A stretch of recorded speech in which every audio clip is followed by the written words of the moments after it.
Thank you for taking time out to come with us today. Tell us a little about yourself, and then we'll go into the questions on this today on our History Month. Tell a little bit about his and her story. So tell us a little bit about yourself. Yes, thank you. First of all, I'd like to thank you, Francis, for inviting me. I appreciate the opportunity for, just to be able to participate in this project. And so I want to thank Frances Turner specifically because she has vision for this project. And then I did a little reading on the Reach One, Teach One. In particular, I feel that cultural awareness and diversity is really something that's so needed in our society today. And so I'm thankful. A little bit about myself. Yes. The background of who I am and what I do. As Frances mentioned, she calls me Dr. Oxford, so I am doctorate in education. Yes. And so that's really my primary focus in teacher preparation for teachers of Spanish, Portuguese, other languages, ESL, and bilingual. But I think the big part of what I think I might be able to bring to this project today is my own cultural background. Yes. So my mom is originally from Spain, so I'm half Spanish. And my dad is from Hawaii. Now, Hawaiians are a very mixed group. So my grandfather was full-blooded Japanese. My grandmother was Hawaiian, Chinese, and Portuguese. And so I think it's important to look at the perspective of somebody with a diverse, multicultural background. So it's not just a societal issue, but struggles that sometimes individuals face when they have such diversity in themselves. Good. Good stuff.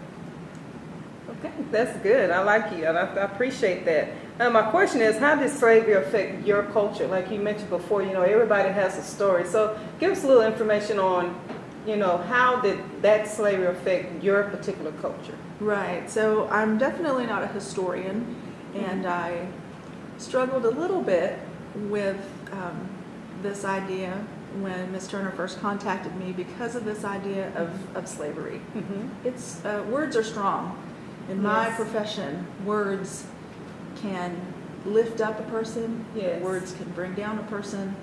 And so slavery in our culture, in our society, in America, is a very different, charged racially, socially, because the history is close. But the important thing to remember that I started looking at was that slavery has been around before written history. Yes. And what does this mean? And how can we today, in a world where it's illegal, slavery is illegal everywhere, but we still have it. Yes. And unfortunately, we have probably 10 to 20 million individuals in the world who are having to work against their will. Now, we all have to go to work, and sometimes we don't want to. Right. But work against their will, be transported against their will, children who work in the fields. So many things that we don't think about that are happening today, that have happened around the world. And conditions had to be right everywhere in a certain period of time for man to take advantage of man. Yes. Now, I wanted to bring 3 examples from my life. Okay. The first being the experiences of the Hawaiian people. Hawaii, everyone thinks it's such a beautiful place. It must have always been paradise from the beginning. Right. And there were peoples there who were living peacefully with their own system of government and religion and society and culture. And then in about 1778, there was British Captain James Cook who came to the islands. And like in many places, the Western white man brought disease, destruction. There was estimated that there were probably 300, 400,000 Hawaiians at the time. And 7 years later, that population had fallen to about 130 individuals, with people talking about how sick they were. The other thing that we don't think about is that in that particular culture, like in other cultures, religion was used as a stick. Yes. And so unfortunately, while many of us cling to Christianity and think of all things good, at that time Christianity was used for all things bad. They took away their language. They took away their religion. They took away the ability to do the hula. If we think about hula dancing and how meaningful that is and how expressive and beautiful it is, all of that was taken away. Even surfing was taken away.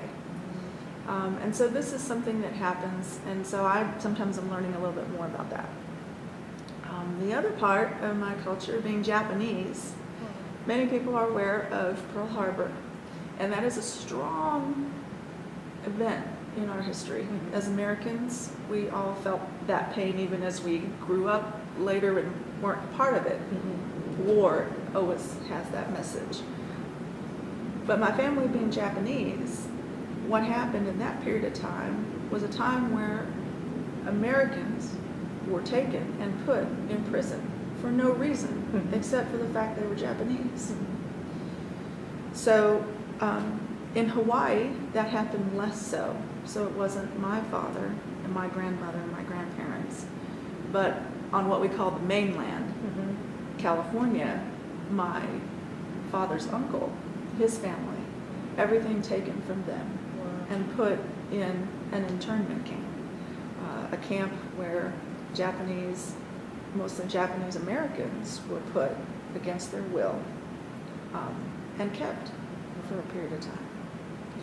So those are two instances in particular that I think about how we don't always expect it, but man can put others in this bondage for sure. So. That's good information. That's good information. You know, and with that great information you've given us, how did your culture overcome that? How did you overcome? How did your culture yourself, how were you able to overcome it? I think that with time, but I also think with understanding. So I think that education is important. Yes. And instilling a sense of pride in every individual. And that's why I think it's important that we learn about one another, we learn about each other, and we learn about ourselves. So that we can understand that although we may like to think that man is good, there's always a bit of humanity that struggles with putting others first, with being kind. And yet if we can put others first and be kind, this helps a lot.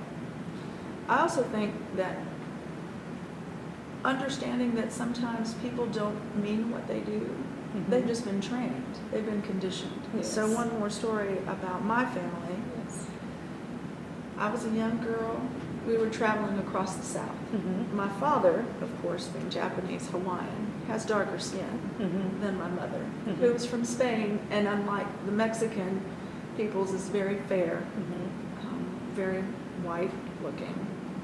My father had gone into the hotel to get us a room, even though the sign said vacancy. When he went in, they wouldn't give him a room. Wow. He is a Vietnam veteran, served his country, was currently a military man. And I was very young and maybe didn't understand it all at the time, but my mother went in a few minutes later and got us a room. Wow. A child with that lens, you could let that bother you. You could say, wow, this is terrible, and do something harmful to others. But I think that I've been able through other experiences, and what I encourage when I teach is for people to say, look, those people who did that might have themselves been afraid or ignorant or just because someone told them to do that. So we all have that pressure put on us sometimes by society to act a certain way, to react a certain way, and we have to overcome that stereotype or that expectation if we ourselves in our heart see that it's wrong and it's something that we shouldn't do. So I think over time people said, well, we still love our country. My uncles who were Japanese, Japanese Hawaiians went on to serve in the Korean War and Vietnam War. And other Hawaiians now, of course, are understanding that, this was a period in history, but You go to Hawaii now, everyone's out surfing and doing the hula. So That's great. sometimes with time, Right. wounds heal That's great. if we will let them heal That's a good point. and not pick at them. That's a good point. So, And then the last question, if you could look in the audience, look in the camera and tell the audience, what kind of advice would you give them? You know, how to overcome. You just hit it when you said, you know, don't pick on the wound, you know, let it heal. Mhm. Look in the camera and tell the audience, you know, what they can do to move forward and be successful. Even though they were hurt through the pain, through ignorance, whatever the case may be, you know, how can we reach out and give them an opportunity to heal like you have, like I have? And that's our responsibility, is to what can we do to our community to heal right, instead of tear down. right. So, I think one of the most important things is to understand ourselves and the things that we've gone through, but to also be able to heal ourselves and forgive ourselves for things that weren't our fault. It's important, I think, to have fellowship, spend time with others that are different from you, to get to know them. Right now, I'm teaching a class where I have almost all Saudi Arabian men. And I'm trying to help them to understand that we as a country are not perfect. And there are still people who struggle, who will see them, who will know they are Muslim, who will know that they are from Saudi Arabia, who will see their wives and their women completely covered and not understand. But I tell them, this is the way that we can reach out to one another, learn more about others, spend time, get to know people so that you can form your own opinions and your own experiences, and really just welcome all the opportunities to see how God's creation is so wonderfully different. great job. Thank you very much for coming. And the community and whoever can get an opportunity to hear this is going to be blessed. And like I said, the whole purpose of this is to reach one, to teach one. And that's what you told me in class, you know, when I sat there in class and I was quiet the whole time. Till the end. And to the end. And when I opened my mouth, you know, we realized at that point that we all in that room had something in common. And this is what drove that, is to go out and reach one and teach one. Again, I want to thank you for taking time out of your busy schedule, helping us to make a difference in our community and throughout the world. Thank you, Dr. Oxford. Thank you, Francis. Thank you.